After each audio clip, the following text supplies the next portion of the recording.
മാന്യമഹാജനങ്ങളെ, സഖാക്കളെ, ഒരു പ്രത്യേക അറിയിപ്പ്. രക്ഷാപ്രവർത്തനം പാർട്ടി നേതാവിനും കുടുംബത്തിനുമെതിരെ ആരംഭിച്ചിരിക്കുന്ന വിവരം സസന്തോഷം ഇവരെ അറിയിച്ചുകൊള്ളുന്നു. ഏറ്റവും നല്ല രക്ഷാപ്രവർത്തനം നടത്തിയവർക്ക് ഡിഫിയുടെ വക പൊതിച്ചോറ് വിതരണവും ഉണ്ടായിരിക്കുന്നതാണ്.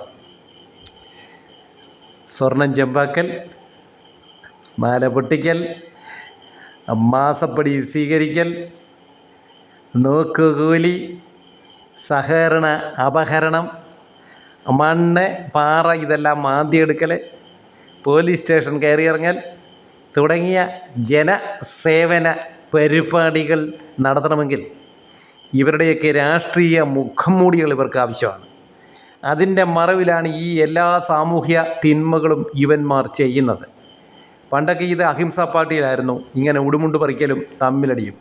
ഇപ്പം ഒരു വലിയ ക്രമസമാധാന പ്രശ്നമായി മാറിക്കൊണ്ടിരിക്കുകയാണ് കമ്മികളുടെ സ്ഥാനാർത്ഥി നിർണയം.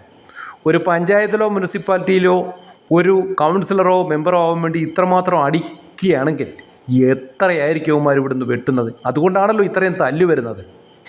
ലാൽ സലാമ.